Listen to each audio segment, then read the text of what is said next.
Masayang-masaya si PJ matapos marinig na hindi naaalis ang kanyang lolo at lola. Hiniling pa nito na tabihan siyang matulog na mga ito. Pumayag naman ng dalawang matanda dahil gusto na rin nilang magpahinga. Agad na humiga sa tabi niya ang kanyang lolo at lola at hawak pa siya sa magkabilang kamay. Hay, buti na lang at malaki itong kama at makakapagpahinga rin ako. Masakit ng tuhod ko dahil sa lamig at wika pa ng ama ni Cyril bago humiga. Paano niyo po pala nalaman ang nangyari? Tanong naman ni Cyril sa ama habang inaabot ang blanket para dito. Basta, bigla na lang kinabahan ng mama mo at naisip niya si PJ. Kaya napatawag kami at yun nga ang sinabi sa amin ni Joy. Kaya sa sobrang takot namin ng mama mo ay nagpabook kaagad kami. Maswerte naman at nakakuha kaagad ang ate mo ng flight kaya kaagad na kaming pumunta ng airport. Mahabang paliwanag ng ama niya. Salamat papa sa pag-aalala niyo sa amin. Muling pasalamat ni Cyril sa ama sa kanito niyakap. Sa labas ng hospital, maraming sasakyan ang biglang dumating at nagsibabaan ang mga armadong lalaki. Kaagad silang pumasok sa hospital at pinaputukan ang bawat security guard na madaanan nila. Madaling araw na noon, kaya wala nang maraming tao sa loob maliban sa mga naka-duty na guard, nurses at doktor. Agad na tinanong ng isang lalaki kung saan ang kwarto ni PJ habang nakatutok ang baril nito sa ulo ng babae. Sa takot ng babae, ibinigay niya ang room number at kagad na nagtago sa ilalim ng table. Palabas naman ang ibang tauhan ni Cyril dahil balak niyang magkape. Nakita nilang mga armadong lalaking pumasok kaya nagmadaling isa na bumalik upang sabihan ng pinuno nilang si Travis. Boss, pinasok tayo! Napakarami nila boss! Sigaw ng lalaki habang tumatakbo palapit sa kinuupuan ni Travis. Agad naman tumayong lalaki at inutusan ng mga tauhan nito. Sige, maganda kayo. Huwag ninyong hayaang makalapit sila dito. Salubungin niyo sila, sabi nito sa kanagmadaling pinuntahan ng kanyang amo. Masinsinang nag-uusap sina Cyril, Joven at Miguelito na biglang pumasok si Travis. Ma'am, pinasok tayo ng mga kalaban. Nagbibigay alam niya. Ano? Hindi makapaniwalang anas ni Miguelito. Biglang nagbagong anyo ng mukha ni Cyril dahil sa narinig. Puntahan mo si Pamela at Doktora Charlotte at dalhin mo sila dito. Utos niya kay Travis na mabilis namang kumilos. Binalingan ni Cyril ang dalawang lalaki sa sinabi ang plano niya. Kailangan may takas si PJ kasama ni na mama at papa para makakilos tayo mabuti, sabi ni Cyril na sinang-ayon na naman ni Miguelito. Itinulak ni Cyril ang sofa na inupuan nila kanina upang mabuksan niyang drawer sa ilalim nito. May passcode pang lock ng box para hindi ito mabuksan ng sinuman maliban sa kanya. Nilabas niya mga armas at bala mula sa box at binigay kay na Miguelito at Joven. Meron din ng mga itim na jacket at bonnet doon kaya naman sinuot nilang mga to. Nagtaka naman si Joven kung bakit may mga armas si Cyril sa ospital na ito at mukhang kompleto ito ng gamit. Dahan-dahan na ginising na magkapatid ang kanilang magulang. Kailangan nilang maitakas sa mga to bago pa tuluyang makapasok ang mga kalaban nila. Baka kung anong mangyari sa mga ito kung lantaran na nilang makita ang pakikipagbakbaka nila. Baka atakihin ng mga to sa puso. Mama, gising. Kailangan namin kayong maihatid sa bahay ni Papa kasama si PJ. Tura ni Cyril sa ina na halos hindi pa maimulat ang mga mata dahil sa antok.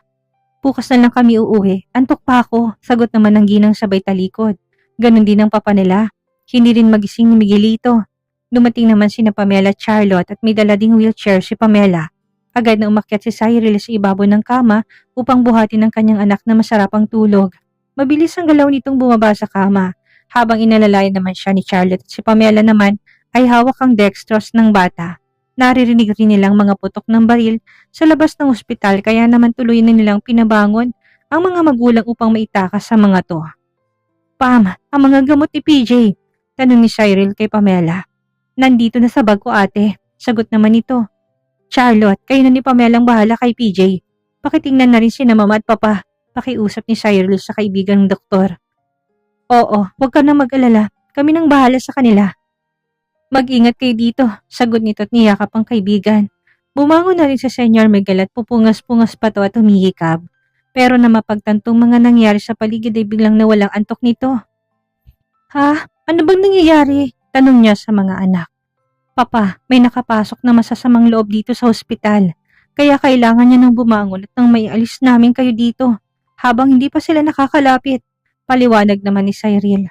Bakit ganyan ang ayos mo? Bakit may baril ka? Takang tanong ng matanda sa kanyang anak. Agad namang bumangon ang mama nila at nalimpungatan pa ito dahil sa narinig na may armas. Ano bang nangyayari sa inyo at ang ingay-ingay nyo? Inis na sabi ng ginang. Ha?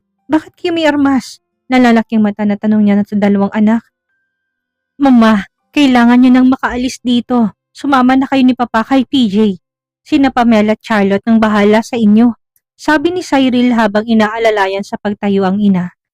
Ano bang nangyayari? Naguguluhan na tanong ng ginang. Saka na kami magpapaliwanag sa inyo, ma. Wala na tayong oras. Sabi ni Cyril at nagmamadaling binuksan ang wardrobe. Meron siyang inapakan sa gilid at makikitang unti-unting bumubukas ang likod ng wardrobe. Isa itong elevator at pinagawa niya ito para sa ganitong pagkakataon. Bakit may elevator dyan sa loob? Takang tanong ng ama. Agad namang pinasok ni Pamela ang wheelchair kung saan nakaupo si PJ. Hinila naman ni Charlotte ang ginang at dinala sa loob. Hindi na kasi ito gumalaw at nanginginig lang sa takot. Pumasok ka na, Papa. Wala na tayong oras. Sabi naman ni Miguelito habang tinutulak ang ama papasok sa loob. Ano bang nangyayari? Bakit meron din kayong mga armas? Nahintakutan na tanong ng ginang habang umiiyak. Huwag ka na mag-alala, tita. For self-defense lang ito. Walang mangyayaring masama sa atin at ganun din kina Cyril at Miguelito. Ang importante ngayon ay mailayo namin kayo dito at madala sa base. Sagot naman ni Pamela. Diyos ko, bakit ba nangyayari ang lahat ng ito? Sabi pa ng ginang habang pinapakalma ni Pamela. Pagbaba nila sa basement 3 ay kagad naman silang sumakay sa kotse.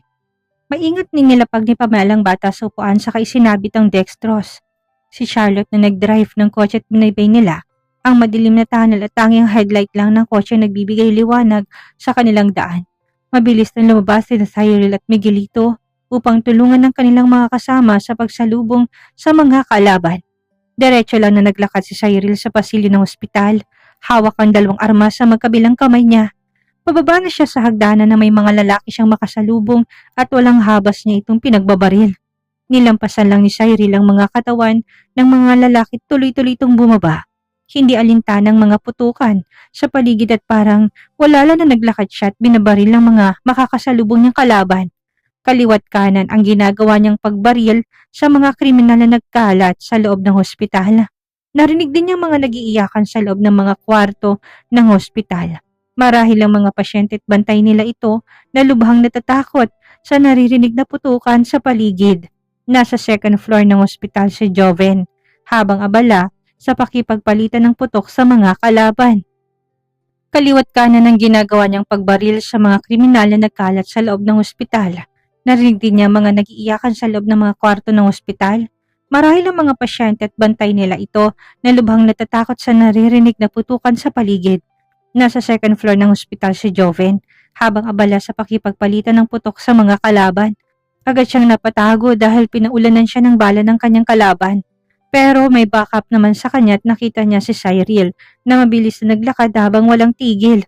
Sa pagpapaputok ang babae, nilampasan lang siya ni Cyril at parang hindi siya nakita nito at patuloy pa rin sa paglalakad habang patuloy na pinapaulanan ng balang mga kalaban. Sinundan na lang to ni Joven at saka paatras na naglakad upang maging mata ni Cyril sa likod. Magkatalikod silang nakipagsabayan sa mga kriminal na pumasok sa loob ng hospital. Hindi naglaon ay tumigil na rin ang putukan. Tinignan rin nila isa-isa ang mga lalaking nakahandusay. May 2 lalaking nakuha nilang buhay. Dinala nilang mga to upang pigain hanggang sa malaman nila kung sino nag-utos sa kanila ng lusubin ng hospital. Umalis na sina Cyril at tanging si Miguelito at ang mga tauhan niya ang naiwan para humarap sa mga kasama niyang pulis. Agad namang dinala ni Cyril at Joven ang 2 lalaking nasa isa nilang hideout. Pagkapasok pa lang ng mga to sa kwarto ay kagad na pinagsusuntok ni Cyril ang 2 lalaki. Gigil na gigil siya sa mga to. Ang dapat sa inyo ay sinusunog sa impyerno, sigaw niya sa mga lalaki. Hindi pa siya nakontento at kagad na pinatamaan ng hita ng isa na lalong kinahiyaw nito. Sino nagutos sa inyo na pasukin ang ospital? Nanggigigil na tanong ni Cyril sa isang lalaki.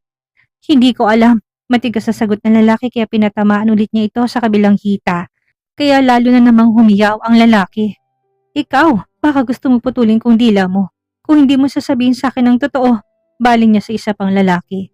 Nalalaki na naman ang mga mata ng lalaki dahil hinugot ni Cyril ang kanyang military knife. Hawakan niyo para hindi makagalaw, utos niya sa mga tauhan niya. Agad namang nagsilapit ang mga tauhan niya, kaya sumigaw ng lalaki. Si Master Dragon! Si Master Dragon na nag-utos sa amin na pasukin ang ospital para kunin ang bata! Sagot na lalaki habang umiiyak. Saan ko matatagpuan ang sinasabi mong Master Dragon? Tanong ulit ni Cyril habang nakatutok ang armas niya sa lalaki. Sa bahay niya, sa Chinatown! Pag-amin nito. Matapos makuha ang mga impormasyon, kagad din kumilos si Cyril. Tinawagan niya lahat ng kanilang tauhan at agad nilang pinuntahan ang sinasabing bahay ni Master Dragon. Magkakasunod na sasakyan ng patungo sa Chinatown. Nangunguna dito si Cyril na sakay ng kanyang Ducati.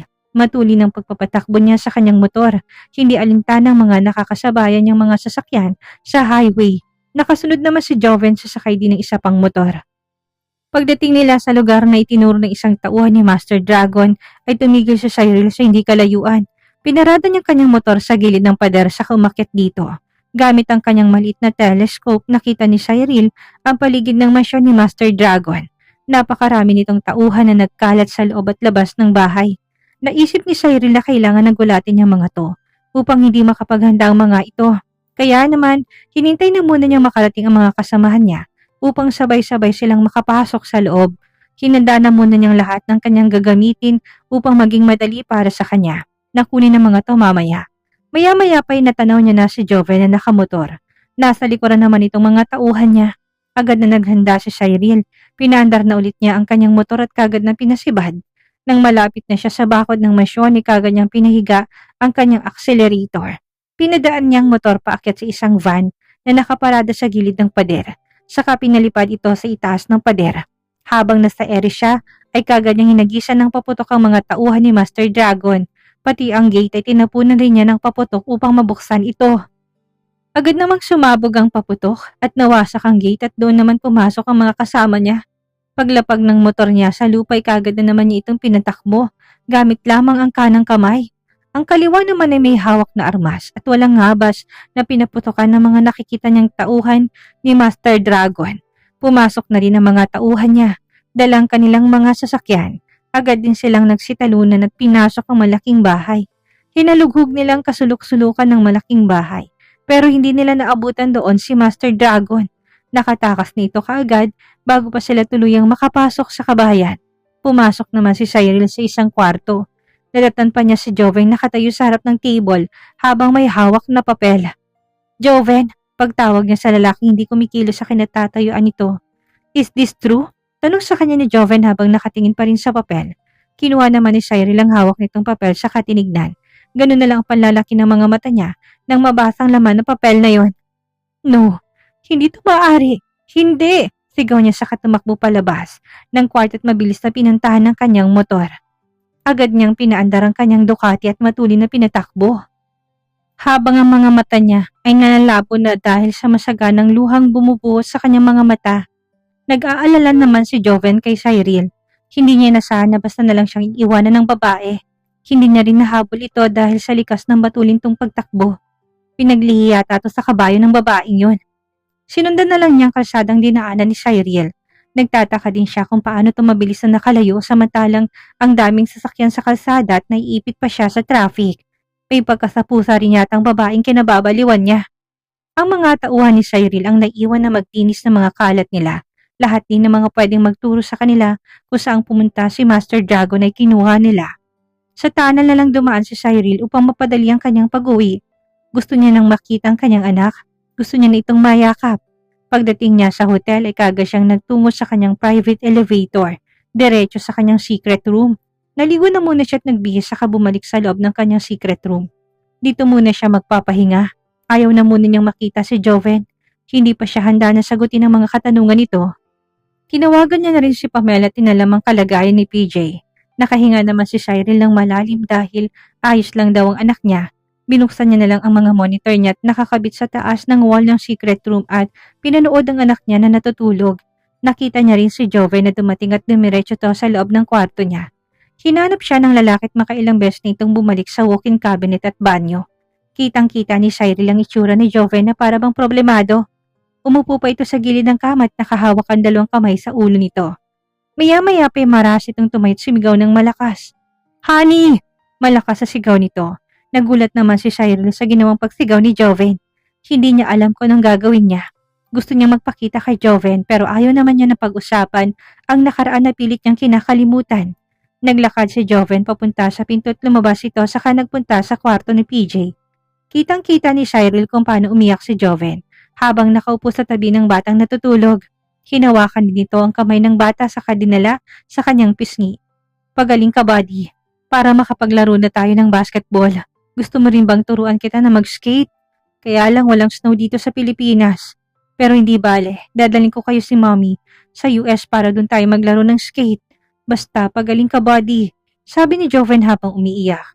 Sa nakita at narinig ni Cyril, hindi niya namalayan na umiyak na rin siya. Ayaw man niyang makausap si Joven ngayon pero dinala naman siya ng mga paa niya sa harapan ni Joven. Nagulat pang lalaki dahil sa biglang pagsulpot ni Cyril sa harapan niya at galing ito sa loob ng closet ni PJ.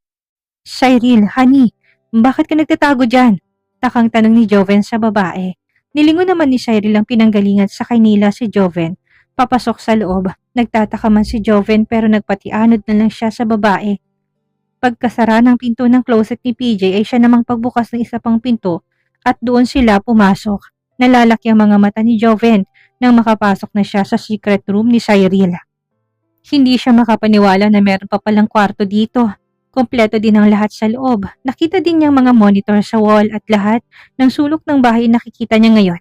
Kinuha ulit ni Cyril ang papel na nilamukos niya kanina at nilapag sa table.